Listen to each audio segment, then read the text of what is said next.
tungamire mukati mezviedzo mananda andibata ndimwedo dombo ndi wikende ndimwemo otungamire tenzini tungamire semwana awonyara tamu unganyara tinyanga mananda anomunzwa kanama atinyarara imwite tenzi wenyanza tenzini tungamire aponda yashikanyanza mananda aondichisa Andichina sororo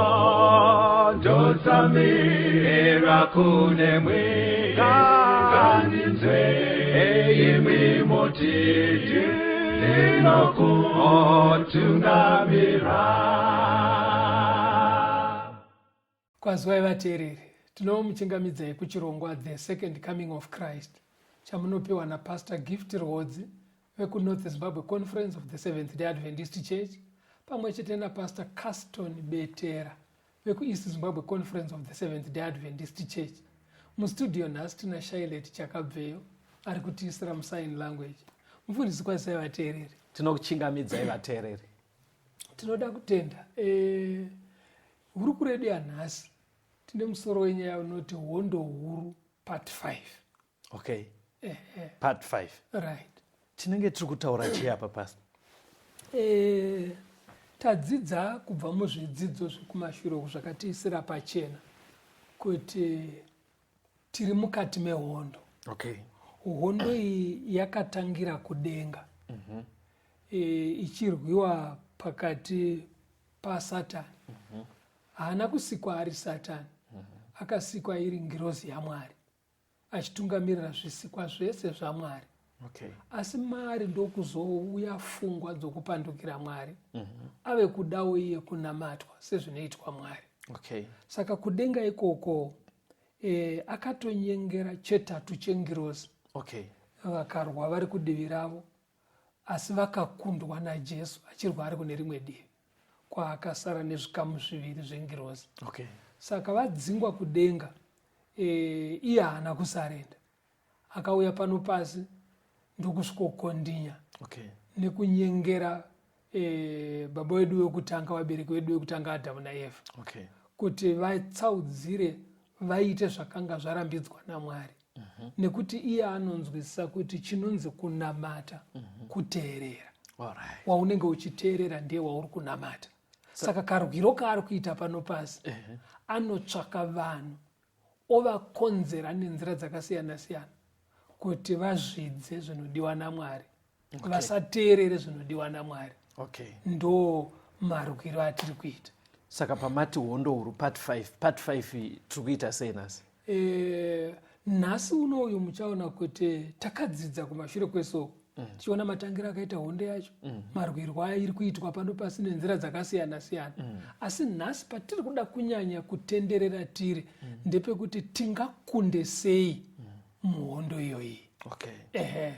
Ndo patiri kuda. Tibvai mativerengera Mateo 4.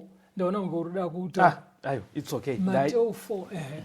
Mateo 4 verse. Verse ya 4, verse ya 7 nevhesi ya 10. Matthew 4 verse 4.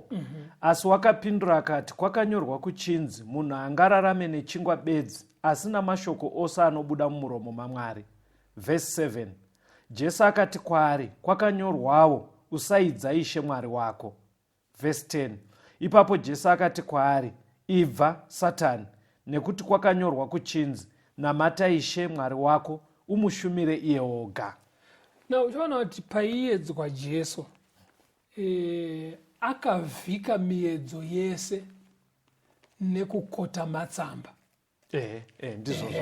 Pese paiedzwa anoti kwakanyorwa kuchinzi, kwakanyorwa kuchinzi, kwakanyorwa kuchinzi. Kureva kuti zvinobudisa pachena kuti Jesu akabatsirwa nekuziva magwaro. Correct. Right. Correct. Saka magwaro ungokaruke waaziva, unototanga wamaverenga. Saka pari kubuda pfungwa yekuti muhondo yatiri vana vaMwari chimwe chinovabatsira pakukunda kuverenga nekuziva magwaro, kuziva shoko raMwari.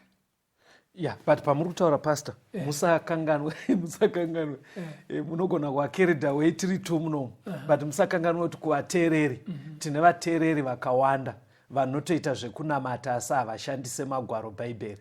Saka taurai nenzira yakanaka, because vatoriwo part of this program. Because matauriro amuri kuita muri kutoita kunge zvinonzi muhondo iyi vakatochaiwa kare vasingashandise magwaro, zvinozobuda zvakanaka here? Ndo zvamuri kutoreva. Right, Castle, chinoda kuti chijeka apaka ndechekuti hondo yatiri mukati mayo. Paul anotaura kuti haisi hondo yenyama, panotoonekwa kubuda kweropa kuna vaEfeso chapter 6. Right. Ihondo yemweya, saka ine karwirwe kainoitwa. Saka Jesu ari kubva atipa muenzaniso, ndiye muenzaniso wedu mukuru. Jesu anoisa pachena iye kuti mukati mehondo iyi chimwe chinhu chinobatsira kuverenga nekuziva nekunzwisisa magwaro. Saka kana pakaita vanhu panyika vobuda nezvikonzero zvinovaita kuti vasendeke bhaibheri uko, vasaverenge, iyoyo imwe nzira yekutohwina kwaSatani, because anotoziva kuti haumbonopabudi kana usina kuverenga. Ndikuona mangodzokorora zvandanda kubvunzai, but muri kuramba muchidzokorora because pfungwa yandanga ndichida ka ndaifunga muchatsanangura nemamwe matsananguriro kuitira kuti vasingashandise mabhaibheri vaya vaone vachitambira kunonyudza, vazive kuti but muchitaura nenzira. But ndikuona muri kuramba muchingodzokorora kuti bhaibheri rikasatoverengwa Satani awina. Satani enda pana John 14 unzwe pavhesi ya26. John 14 verse 26. Asi munyaradzi mweya mutsvene achatumwa naBaba muzita rangu, iye achakudzidzisai zvose nekukuyeudzirai zvose zvandakareva kwamuri. Rimwe basa ramweya mutsvene guru muhondo iyi ndere kubatsira vanhu kunzwisisa shoko. Patinenge tichidzidza paya kuti remind chekutanga hanzi kudzidzisa, anobatsira pakudzidziswa kweshoko. Ozobatsira zvakare pakurangaridza zvakadzidzwa zviya kuti uzvirangarire. Anokurangaridza kana zvaita sei. Kana wasvika panguva yekuti wakuedzwa asi unoda kuti uvhike neshoko, ndo paanokurangaridza kuti pamuedzo uyu panoshanda ndima iyaya, panoshanda shoko rekuti zvaiita Jesu kwakanyorwa kuchiti namata Mwari chete, handiti wazviona. Saka iwo manje kana usina kuverenga uchiti tishandise bhaibheri, kuna vamwe vanobva vati taakutungamirirwa nemweya. Mweya kana achiuya haauye nezvinyowani,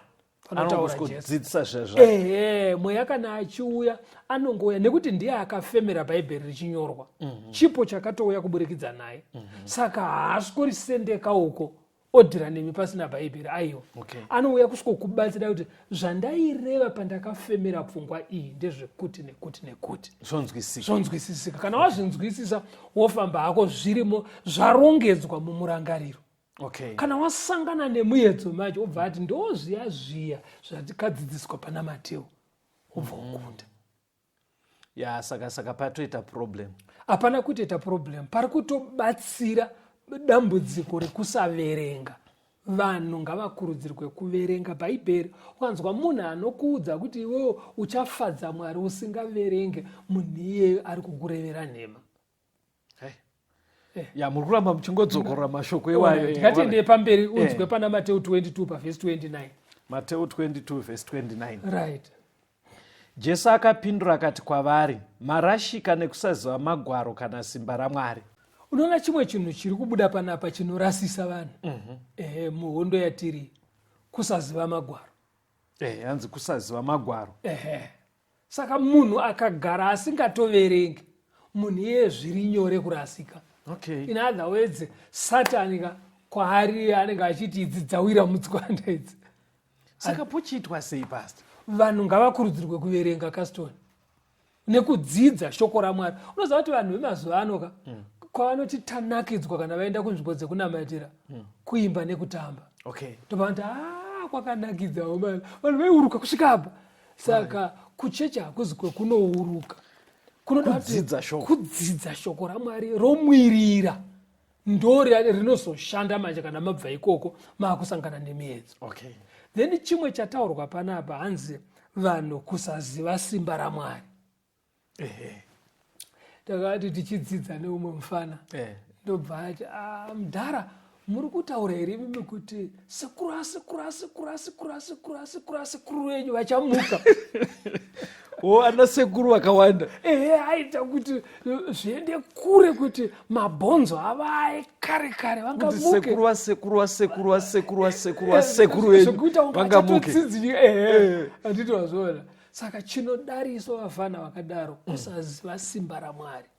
Handiti wazviona. They are limiting God's power.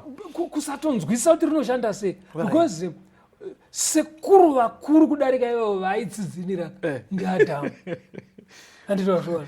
Adhamu kuti avepoka haana kutanga, haana kumbenga akafa aiwa. Zvekuti kwakashandiswa mabhonzo akanga apfukutwa. Haananga akafa papasina chinhu. Papasitorina chunhu, pasina munhu. Ndobva pagadzirwa Adhamu. From nothing. Kwakutozoti ava vaora. Ava vatone mabhonzo atori mumurinda wakatadzezei. Saka hanzi kusaziva simba raMwari. Ende simba raMwari tinotorinzwa nokuverenga. Saka apa panzi kusaziva magwaro kana simba raMwari. Ibvai mangondibatsirwa apa kuti zvijekere vanhu. Fanika pamadzoka kuna Adhamu. Ndabva ndafunga nyaya yemwana wake uyo akaponda munin'ina Kaini. Vanhu pavanenge vachiteerera nyaya dzatinoita idzi hurukuro dzemubhaibheri vanonyatsokupanzwisisa. But pane ndima inobva yazonzi Kaini akaziva mukadzi wake akatamira kumabvazuva kunyika yeNodhi. Saka vazhinji vechidiki manje vanobva vatofunga kuti vawana ndima yemubhaibheri yekupuruvha kuti bhaibheri nderekunyepa. Vanenge vachiti akanororani kunodhi. Hanzi akanororani kunodhi. Ndokusaziva manje magwaro. Nekuti kana muchiverenga anobva atomira neipapo obva atoti imafundisi muri kunzwa apa handanga aponda munin'ina wake kurava kuti ndiye asara ari wani. Saka akazonororani. Saka mabvunziro ainenge ichiita inenge ichiita sekunge munhu awana chinhu chekuratidza kuti bhaibheri rese kunyepa. Izvo unoona kuti kafungiro kake soka kanenge mupfungwa memunhu akadaro munenge muri kuti Adhamu naEvha vasikwa nhasi. Mangwana acho vobereka Kaini. Zuva rinoteera vobereka Abel. Raiteera racho Kaini obva aponda Abel. Obva aenda kunodhi kunoroora. Handiti uri kuona. Yeti nyaya iyika kwaitove kupindana kwemakore ukazoona munhu aakutozo rima munda uyo achichengeta waya patoita makore akawanda. Handiti wazviona. Ende vanhu vekudhara vaisaroora aine 10-15 years kana 19 years zviri kuitika makore ano. Vaita makore akawanda. Saka ukazoverenga pana Genesis 5 manje inobva yati Adhamu akabereka vanakomana nevanasikana. Vazhinji havatombotaurwe nezvavo. Nekuti bhaibheri rinongononga mazita anoruka nyaya yeruda unzi ibude. Vamwe vese ava havataurwe nezvavo. Saka simba raMwari rinoonekwa nekuziva futi magwaro zvakatikoshera. VaHebrew 3:10 inoti kudini? Hebrews 3:10. Naizvozvo ndakanzwa shungu pamusoro perudzuru ndikati vanogara vachitsauka pamwoyo yavo asi havana kuziva nzira dzangu. Unoona vanhu chinosaka vanhu vatsauke kusaziva nzira dzaMwari. Ende nzira dzaMwari dzinozikamwa sei? Neshoko, kudzidzidza mubhaibheri. Bhaibheri ndiro rinotaura nzira dzaMwari. Saka kana usingariverengeka unogara usingazive nzira dzaMwari. Ende kutsauka kwemunhu akadaro kuri nyore. Because kazhinji kacho vanhu kana vakutsauka anoshandisa kariziriro kake handiko kanoitwa pakunamata. Kusaziva nzira dzaMwari. Unofanira kuziva nzira dzaMwari. Saka kana nzira dzaMwari dzichiwanikwa mushoko vateereri. Pastor chibatsirai vateereri because pandinokurukura navo dzimwe nyaya dzinovajekera asi unozonzwa kuti but mufundisi vakati zviri kupesana neshoko manje. Iko kuti mufundisi akati iwe uri munhu mukuru anogona kuverenga. Kuna mabasa 17 kunonziko vanhu vekuBheria chavakarumbidzwa kudarika vekuTesoronika. Hanzi vaiti kana Paul aparidza vaitora bhaibheri voverenga vachiinzanisa kuti vaone kuti zvinhu izvozvo ndizvo here zvaparidzwa naPaul. Ende vana Paul vaive nemimvuri yaimutsa vanhu. Mahengechefu ana Paul aitumwa kunozunzira pamurwere somunhu otomuka oenda kuchechi. Asi kana aparidza vanhu vekuBheria vaiti zvaparidzwa naPaul ndizvo here. Zvirewoti ini ndisina kana kumbomutsa munhu wototanga kuti ndingakati aiwa tofanira kuti shoko rakati kudi.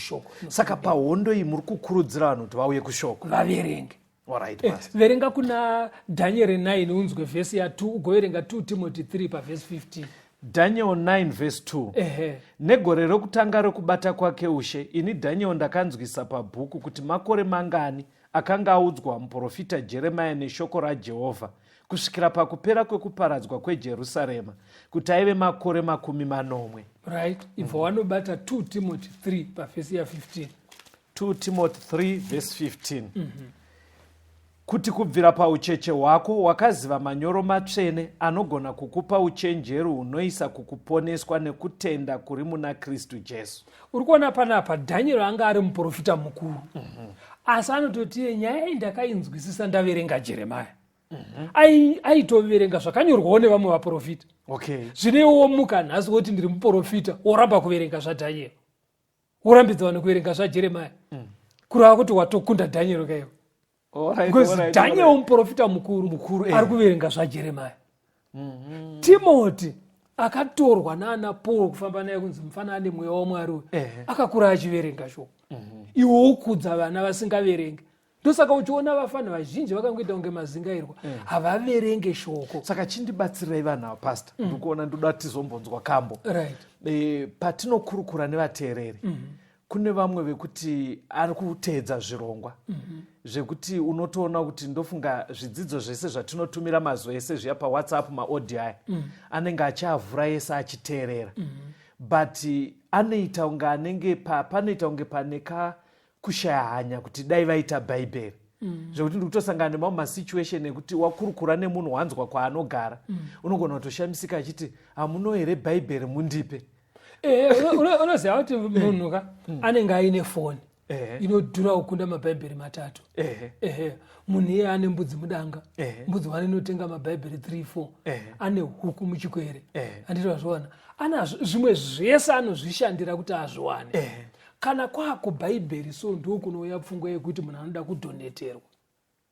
Iyo inzira yekushaya hanya nazvo. Ndinotombonetseka kuti ndoita sei because unenge uitotarisira kuti wakumanaka nemitengo yandinomboona yemabhaibheri inzwai vateereri tokurudzirana wedu ngatitei maBibles atinoverenga ndokuti pahondo huru iyi the great controversy tigone kupukunyuka or else tinogona kurashishwa zvakanyanyisa.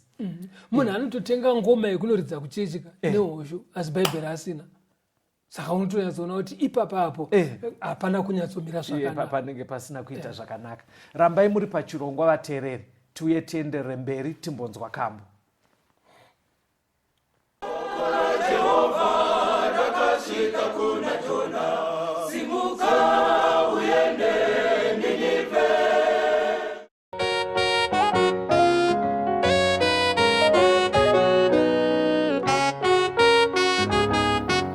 Jesu wangu mudiwa ndinouya kunemi mananda andibata chiripo cha mpupuri ndiwike muponesi rakara panyarara munonditungamira kumusha wekudenga ndimi chidziwiriro akuchina zvechimwe musandisiye ndega tenzi mundibatsire rosimbira kunemi rubatsiro zvevangu mundifukidze imi nemapapiro enyu ndimi Kristu ndinoda zvese zvomunondipa simudza vaputsika rapanyi vanorwara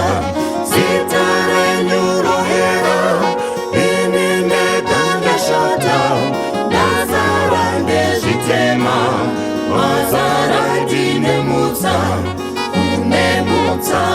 upemwi wekuchenesa ini, rega uzondirapa moyo wangu mukati, zvetsimere upenyu pinda mumoyo wangu, rirambe chiwerera uzondipa upenyu.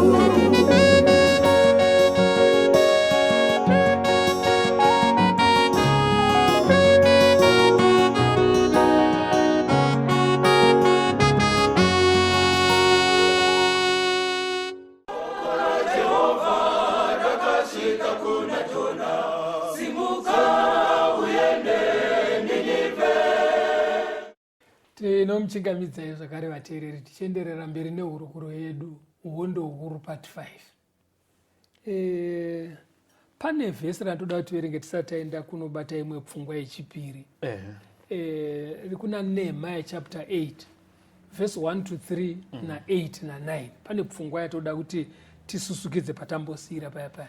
Nehemiah 8 verse 1 to 3. Zvino vanhu vose vakaungana nemwoyo mumwe padare rakanga riri pamberi pesuo remvura. Vakaudza Ezra munyori kuti auye nebhuku yomurayiro waMozisi, wakanga warayirwa vaIsraeri naJehovha. Ezra muprista ndokuya nomurayiro pamberi peungano yavarume nevakadzi, navose vakanga vachigona kunzwisisa, nezuva rokutanga romwedzi wechinomwe. Akaravamo padare rakanga riri pamberi pesuo remvura, kubva mangwanani kusvikira masikati, pamberi pevarume nevakadzi navose vakanga vachigona kunzwisisa. Nzeve dzevanhu vose dzikateerera mashoko ebhuku yomurayiro. Verse 8. Vakarava kwazvo zvichinzikwa mubhuku yomurayiro waMwari, vakazvidudzira, vakanzwisisa zvinorehwa. Ipapo mubati Nehemiya nomuprista Ezra munyori nevaRevhi vakadzidzisa vanhu.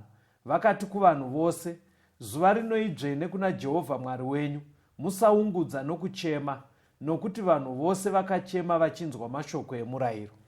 Right, ona kuti apa pakaswererwa kudzidzwa shoko richiverengwa. Yes, pastor. Kusvikira vanhu vaakuchema. Saka kutozonzi hamufaniri kuti mucheme. Chii chakaita kuti vanhu vacheme? Bhaibheri rikaverengwa, shoko raMwari, Right. rinonomutsa mwoyo. Rinokuonesa kwauri chaiko nekwaunofanira kunge uri muukama naMwari. Rinokuratidza how far you are. Kuti wasuduruka sei kunzira dzaMwari, Okay. nekune zvinodiwa naMwari. Okay. Ndozvakazosaka vanhu vacheme. Unenge waona uri kure steri. Kure chaiko chaiko. Ndozvona. Saka kuverenga shoko vateereri muhondo yatiri kwakatikoshera. Reka tobata chimwe chinhu chepiri muenzaniso watinopuwa zvakare naJesu. Takadzidza muchidzidzo chakapfuura pamakativerengesa mufundisi kuna vaHebheru 5 pavhesi ya7 kuti Jesu paakanga ari munyama, ari pano pasi, Yes. ainamata nekugomera nekukumbira zvakakura, achinamata nokuchema, akanzikwa naMwari. Right. Handiti wazvoona? Inzwa pana Mark 1 pavhesi ya35. Mark 1 verse 35. Mangwanani kuchine rima, wakamuka akabuda, akaenda kunzvimbo murenje kunonyengeterapo. Ndeimwe pfungwa yatiri kupiwa panapa kuti Jesu aimuka rungwanangwana, zuva risati rabuda, vanhu vasati vaakufamba, oenda kusango kunonamata. Ibatanidze naRuka 6 pavhesi ya12. Luke 6 verse 12. Nemazuva iwayo wakabudira kugomo kunonyengetera, akapedza usiku hwose pakunyengetera kuna Mwari. Saka dzimwe nguva pakunamata kwake aibuda otoenda kusango. Okay. Oita usiku hwese achinamata ari ega. Aiwa, ndikupa. Saka urikuona kuti upenyu hwaJesu paanga ari pano pasi hwanga huzere nekunamata. Pamwe pacho achinamata vachimukira makuseniseni kunamata, pamwe pacho achirara usiku hwese achinamata ari ega. Amene kuti chauya mupfungwa mako chipa waseka. Aiyo. Pamwe zviri kumberi kwechidzidzo. Ndaida kutobvunza kuti munamato ndiwe unotonamata here? Uchirevei? Pane zviya zvekuti unogona kunzi hamumbosangane nemubvunzo yekuti ugona kubvunzwa naye pastor munonamatira here? Alright. Pahondo iyi vamwe vanoti munoshandira here kana kuti munobatsira here, something like that. Right. Takatasana hondo iyi muri kuti apa pakunamata munhu iwewe wega unofanira kudzidza kunamata. Okay. Kana usingagoneti Mwari ndidzidzisewo zvakaita vadzidzi zviya, kana kuvhunza kuvafundisi tidzidzisewo mutiitise lesson yemunamato kuti kunonamatiwa sei, nekuti munhu haungasurvive nekunamatirwa chete.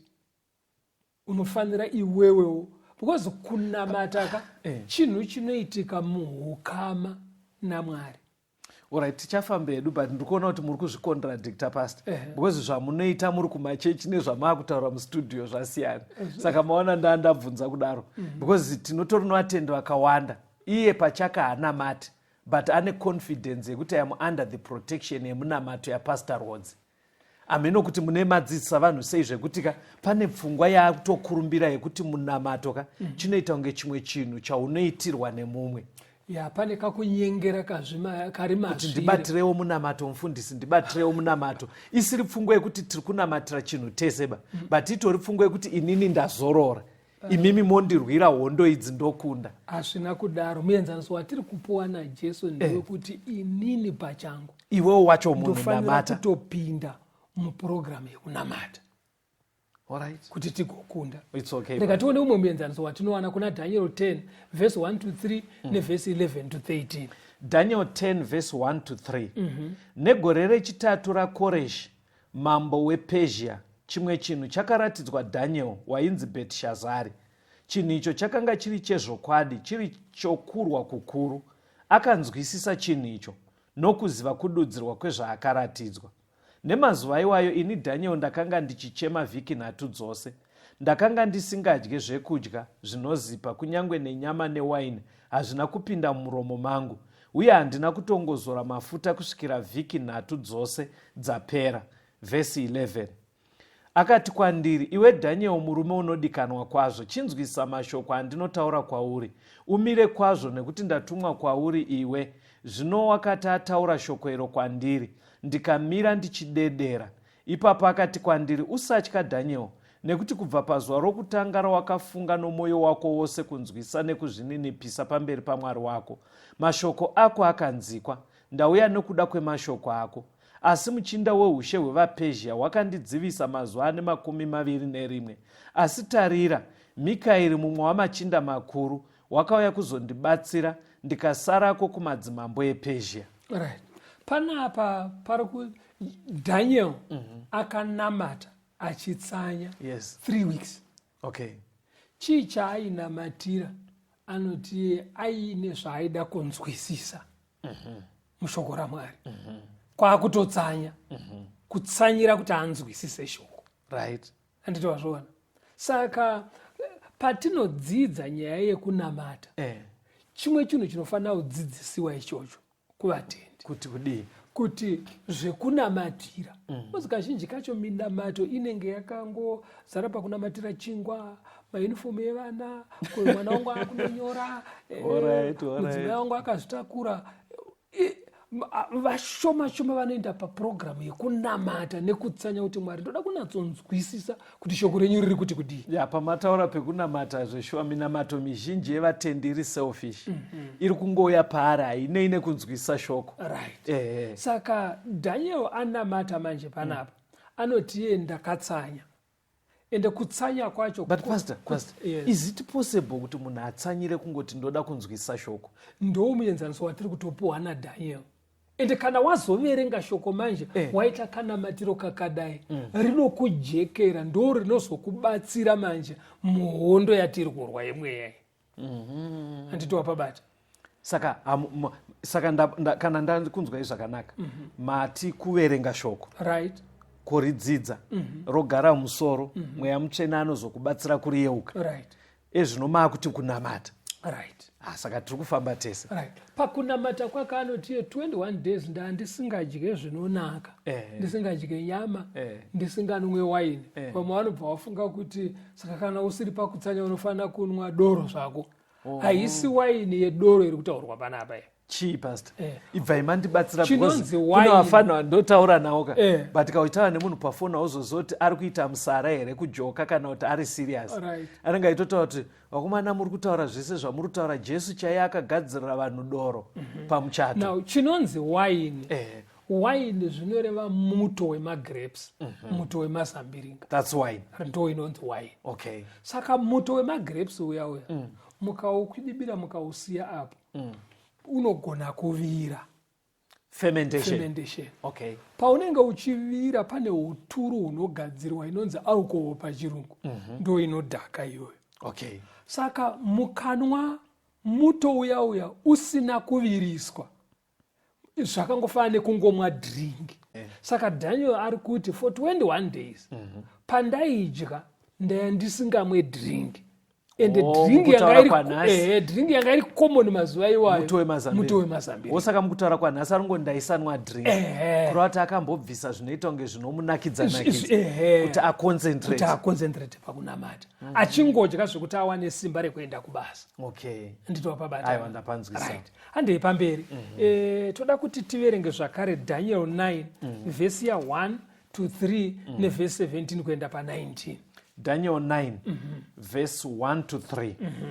Zvino negore rokutanga raDhariasi mwanakomana waAhasverosi werudzi rwevaMedhia wakanga aitwa mambo woushe hweAkadhia, negore rokutanga rokubata kwake ushe, ini Daniel ndakanzwisa pabhuku kuti makore mangana akanga audzwa muprofita Jeremia neshoko raJehovha kusvikira pakupera kwokuparadzwa kweJerusarema, kuti aive makore 40.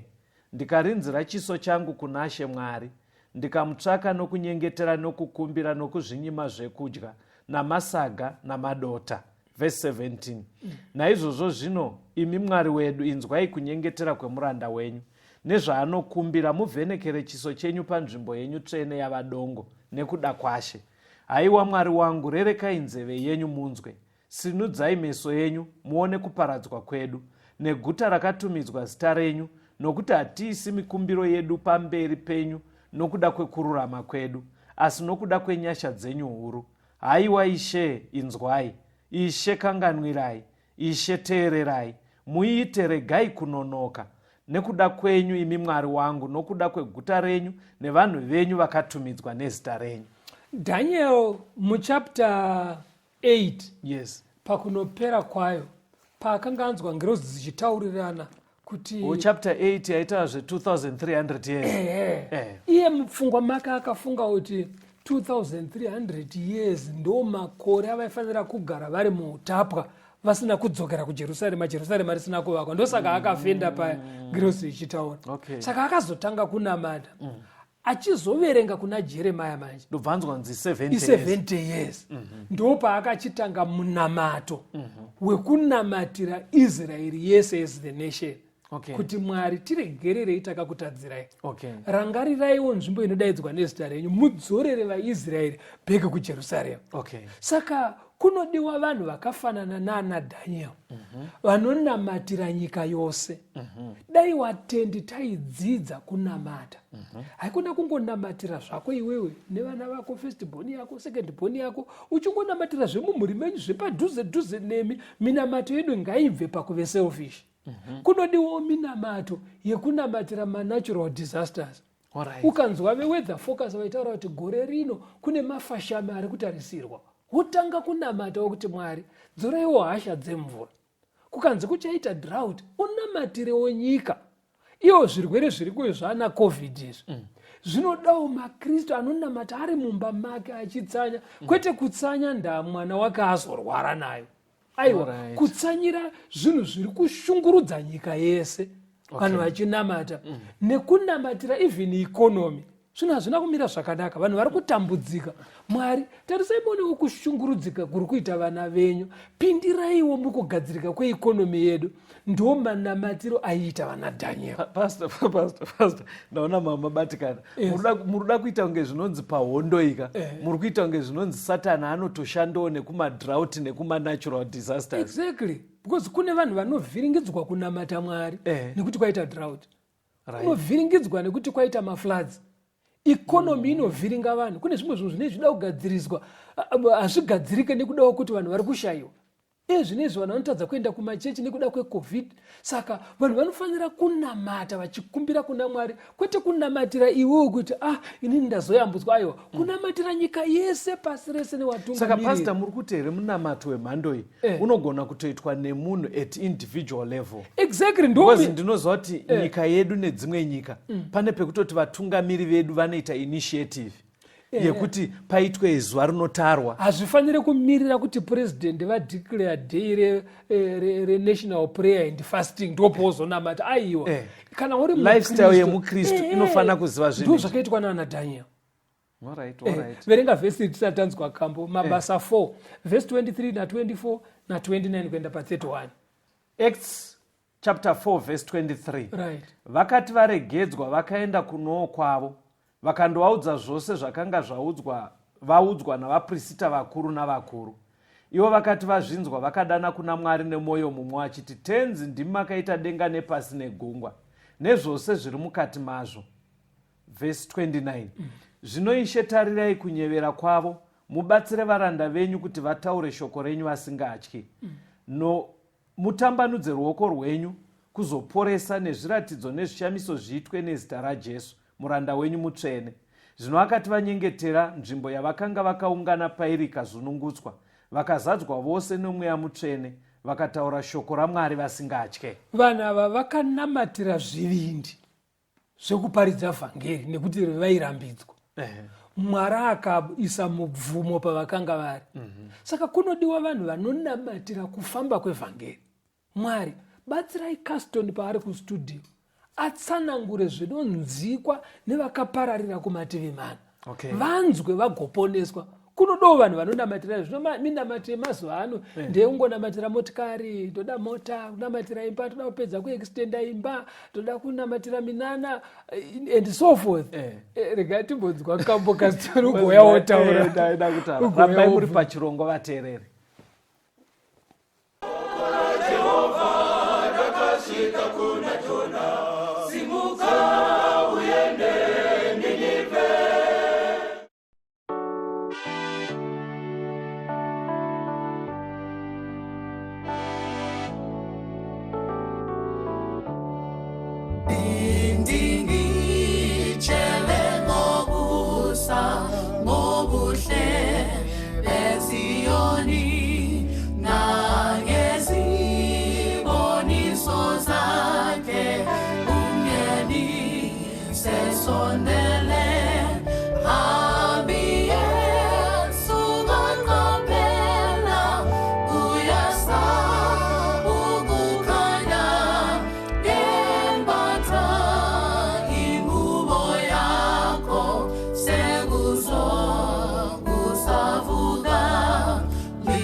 nembali yasedeni lalela mayahlabela uyeso emoyeni nesiti siyahlabela masinya sobanaso.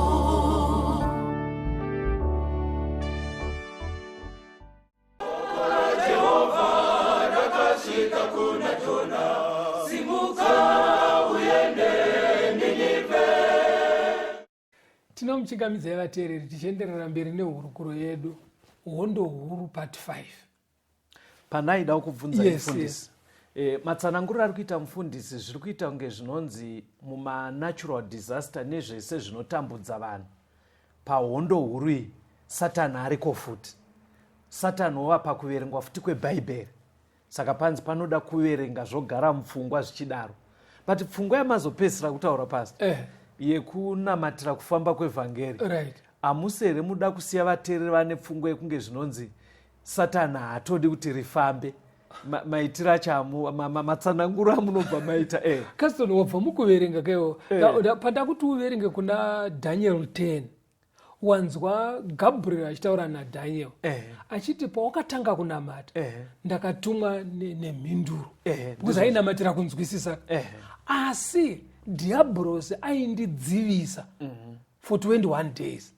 Achirambidza Gabriel kusvika nekunobatsira Daniel kunzwisisa. Saka Satani haatodi izvo zvipatiri kuita hurukuro dzemuno mukaita. Kune vamwe vari kutorwisa kuti uyu ndareke kunzwisisa zvinhu izvi because anozonditiza. Saka Satani anotorwa, ndosaka vaparidzi vachifanira kunamatirwa kuti vhangeri riende. Atori pakuda kutozvimisa. Atori busy izvozvi. Anenge asingatodi. Saka zvofanira kunamatirwa. Inda pana James chapter 5. Tadzidza nyaya yekuti number 1 kuverenga. Yechi2 yakakosha kunamata. Andito zvaona kama. Tiri pakunamata ipapo inzwa pana James 5. Kuti minamato yacho inzikwe naMwari. James 5 verse 16. Naizvozvo reururanai zvivi zvenyu, munyengetererane kuti muporeswe. Kukumbira kwomunhu akarurama kune simba guru pakubata kwako. Very good, Pastor. Very good.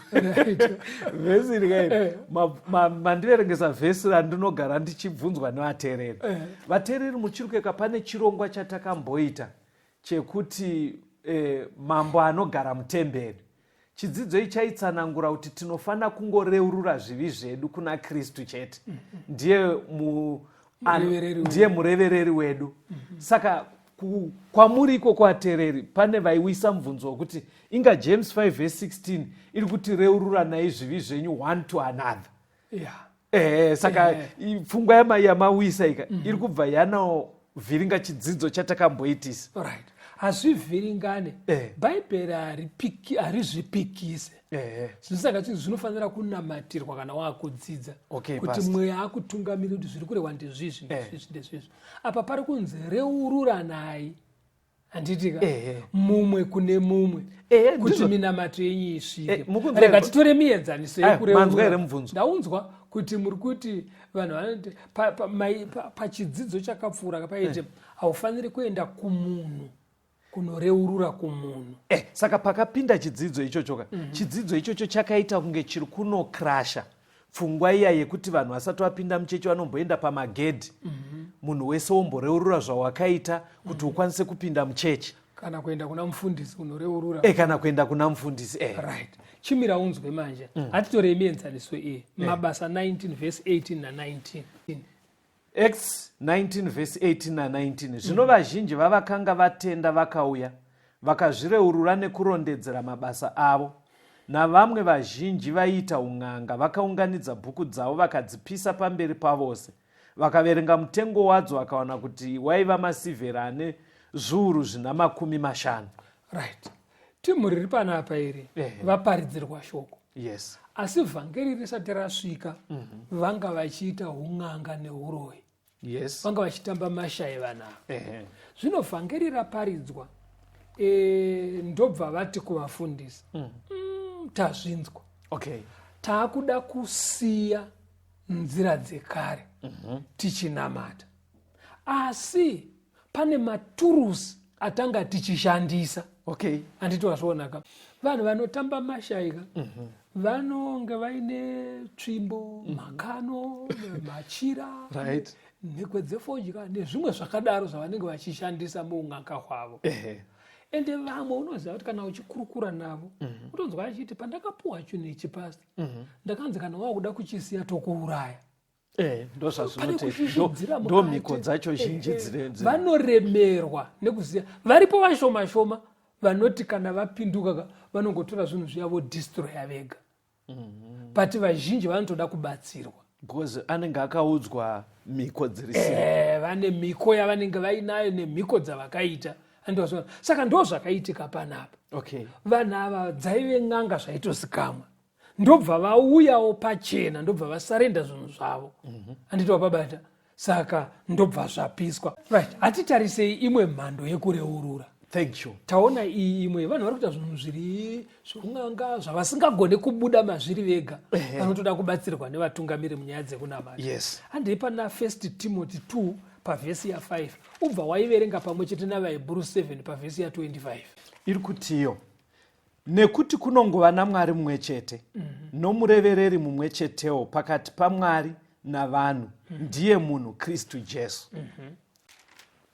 Naizvozvo une simba rekuponesa kwazvo kwazvo avo vanoswedera kuna Mwari naye zvaanorarama nekusingaperi kuti avareverere. Right. Pane pfungwa iri kugadziriswa panapa sati taenda mberi. Okay.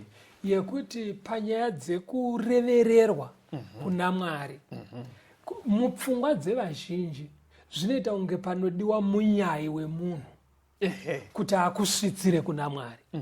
Chakaitwa nevafundisi kuna mabasa kuya kwatamboverenga kwapiswa bhuku dzi hakusi kumira pakati pevanhu naMwari kuti vavasvitsire kuti pane vatendeuka pano. Aiwa, kwaive kuvabatsira kuparadza midziyo iyi kuti vatange rwendo rwavo zvakanaka. Vabvo mumiko nemhiko dzavakanga vaita vachiri kushandisa zvinhu izvi. Asi panyaya dzekuti munhu anzikwe naMwari aregererwe hanzi kunongova nehwani chete munhu anoreverera pakati peuyo apinduka naMwari. naMwari Munhu iye ndiKristu chete. Saka kana ndiri kunzwa izvi zvakanaka vateereri, mufundisi vanenge vari kuburitsa pfungwa yekuti pane kurarama kunogona kuita munhu kuri public zvekuti vanhu vanogona kutonyatsoona kuti ari kuita zveun'anga, ari kuita zvemasvikiro ende zvichitozikanwa. Vari kuburitsa pfungwa yekuti pakadaro munhu aakusema tsika idzodzo dzechihedheni achiuya kuna Mwari sezvo airarama publicly zvinozikanwa, kana aine maturusi aaishandisa anogona kuswa adestroya publicly. Handiti ka? Then maakuburitsa pfungwa yekuti munhu anogona kuita a private sin. Right. Tisati tasvika ipapo kutsigira pfungwa yaunga uchitsanangura. Yes, verenga Daniel 9 vhesi ya4 kuenda kuna 6. Daniel 9 verse 4 kusvika pana 6. Ndakanyengetera kuna Jehovha Mwari wangu ndikazvireurura zvivi ndikati, haiwa Ishe, Mwari mukuru unotyisa, unosimbisa sungano yake nenyasha dzake kune vanomuda, vanochengeta mirayiro yake. Takatadza tikaita zvisakarurama nezvakashata, tikakumukirai tikatsauka pazvirevo zvenyu zvamakarayira. Hatina kuteererawo varanda venyu vaprofita vakataura nezita renyu kumadzimambo edu nemachinda edu nemadzibaba edu. Daniel panapa ari kureurura Okay. zvivi zvaIsraeri yese sedzinza. Yes. Handiti wazviona zvinhu zvakaitwa papublic. Okay. Vanhu vese vakatadza. Saka kureurura kwacho kureurura kuri public. Okay. Saka ndo panobuda pfungwa yamama muchitsanangura mufundisi kuti kana chitema chakaitwa pajekerere kureurura kwacho kunodawo pajekerere. Handiti wapabata. Yes. Saka ndosaka n'anga dziya nevaya vaita mashave kuna mabasa vakauyawo pachena zvanga zviri public. Okay. Ndosaka Daniel panapa ari kureururawo pachena zvinhu zviri public zvaitwa nevanhu vese. Okay. Handiti wazviona. Asi tichidzokera pafungwa iyo chitema chaitwa papublic chikareururwa papublic still anonosvitsa kuna Mwari ndiJesu. handiti wapabata ka chiona manje kana munhu aita chinhu chekuti ndiye ega ari kuziva naMwari vari tu vamwe vanhu havasi kuzviziva. Mateo 6 pavhesi ya6 12 na14.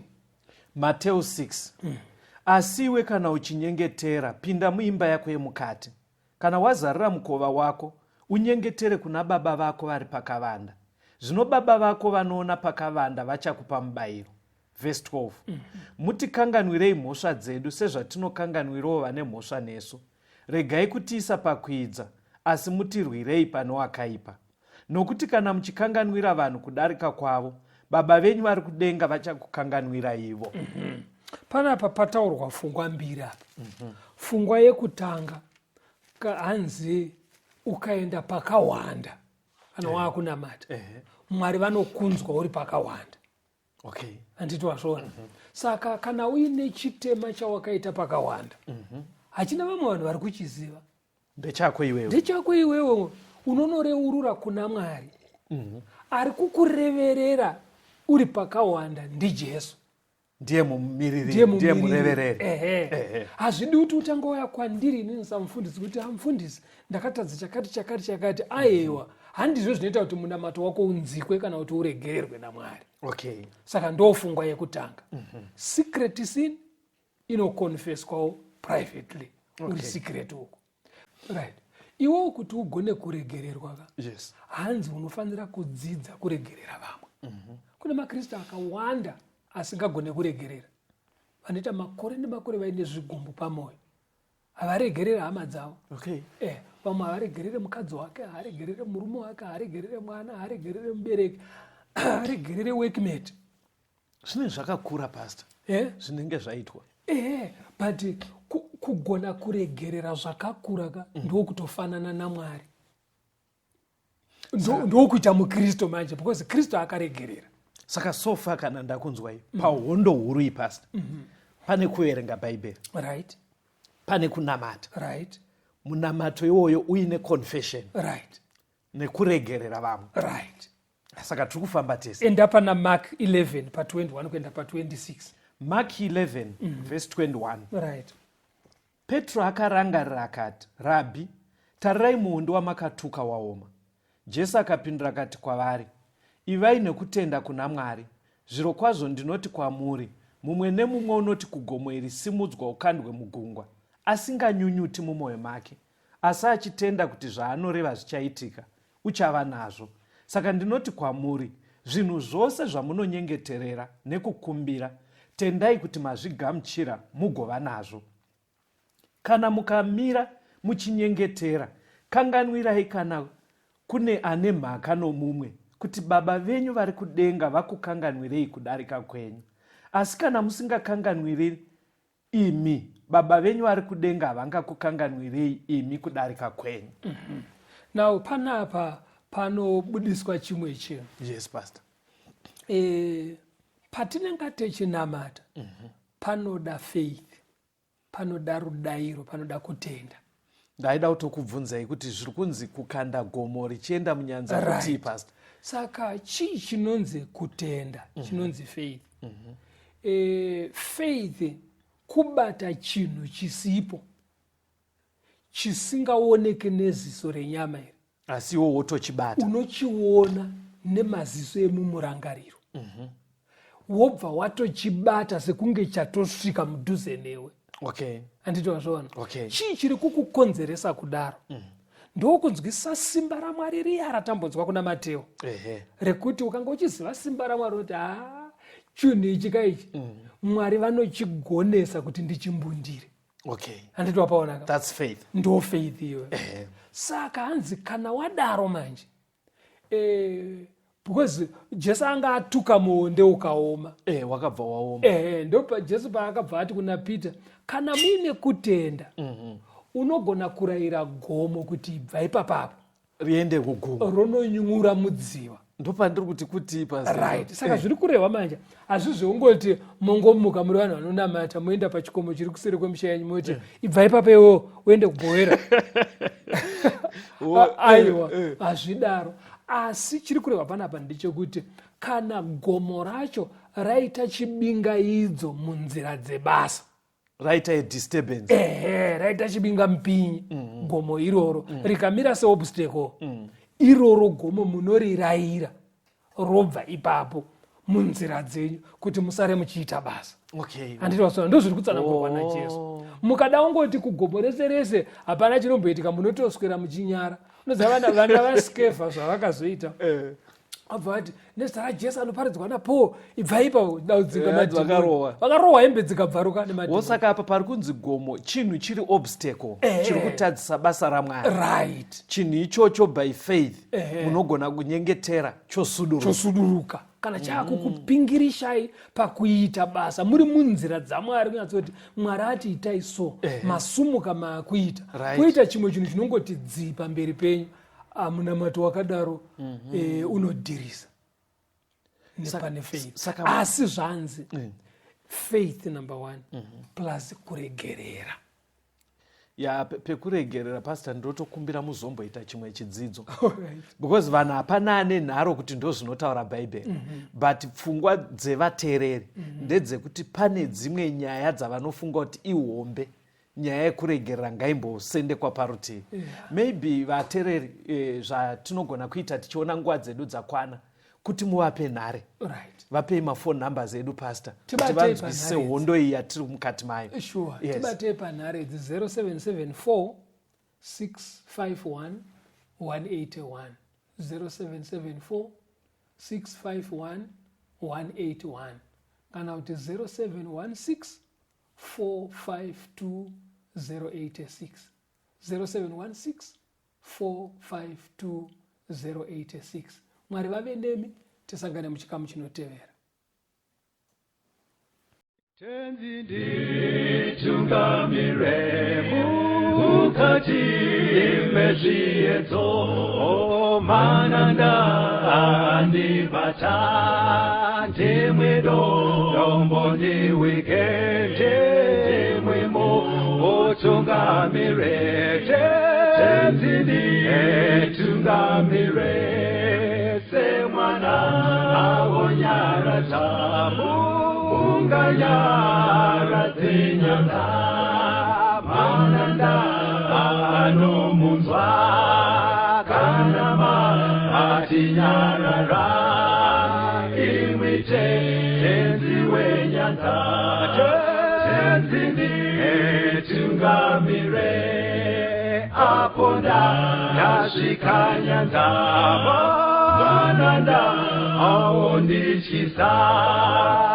Andichina zororo Dotsamira kunemwika Kandinzwe imimotiti Ninoku otungamira